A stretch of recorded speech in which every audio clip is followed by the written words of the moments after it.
అందరికీ నమస్తే. నేను మీ Shweta. Welcome to Tanvika kitchen. ఈరోజు వీడియోలో అందరికీ ఎంతో ఇష్టమైన కమ్మటి టమాటో రసంని ఎలా చేయాలో చూపించబోతున్నాను.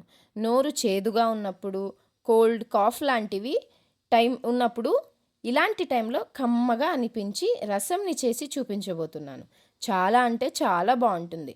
రైస్లో పోసుకొని తింటుంటే రైస్ కంటే రసాన్నే తాగేస్తారండి, అంత బాగుంటుంది. చాలా సింపుల్గా చేసి చూపించబోతున్నాను.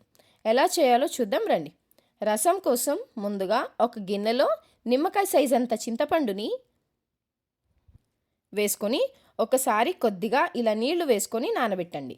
అలానే ఇందులో పండిన ఒక టమాటోని కూడా వేసుకొని 10 నిమిషాల పాటు సైడ్లో పెట్టేసేయండి. ఇలా పెడితే చింతపండు బాగా నానుతుంది.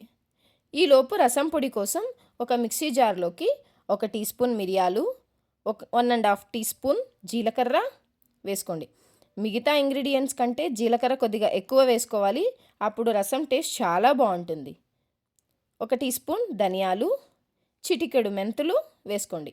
అలాగే 3 ఎండుమిరపకాయలు, అలాగే ఒక 10 వెల్లుల్లి రెబ్బలు, వీటన్నింటినీ కలిపి మిక్సీ వేసుకోండి.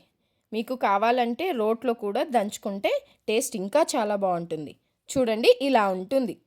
మీరు రోజు రసం పెట్టుకోవాలి అనుకుంటే కొద్దిగా ఇంగ్రీడియంట్స్ ఎక్కువ వేసుకొని స్టోర్ చేసి పెట్టుకోండి.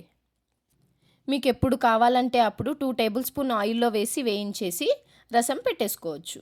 చాలా సింపుల్గా అయిపోతుంది. ఈ పొడిని ఇప్పుడు పక్కన పెట్టేద్దాం.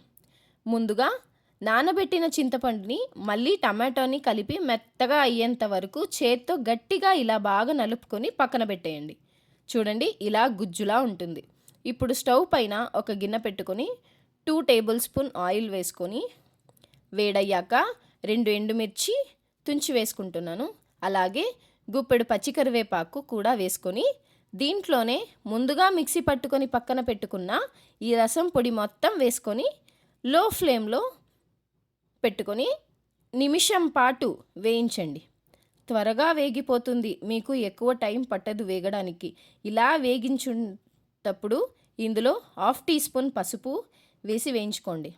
మనం ఇందులో అన్నీ పచ్చివే వేసాం కాబట్టి మంచిగా వేయించండి, అప్పుడు టేస్ట్ చాలా బాగుంటుంది.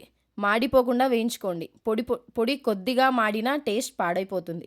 ఇప్పుడు ఈ పొడి బాగా వేగిన తర్వాత దీంట్లోకి ముందుగా పిసికి పెట్టుకున్న చింతపండు గుజ్జు మొత్తం వేసేసుకొని ఇందులోనే రుచికి సరిపోయేంత ఉప్పు వేసుకొని ఇందులో వాటర్ కూడా యాడ్ చేసుకోండి. వాటర్ మీకు పులుపుకి తగినంత వేసుకోవచ్చు.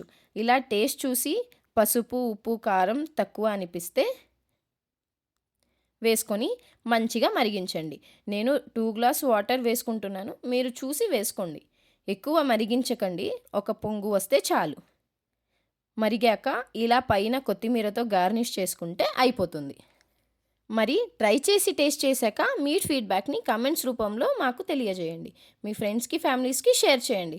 మరిన్ని టేస్టీ సింపుల్ రెసిపీ కోసం తన్విక కిచెన్ ఛానల్ని సబ్స్క్రైబ్ చేయండి.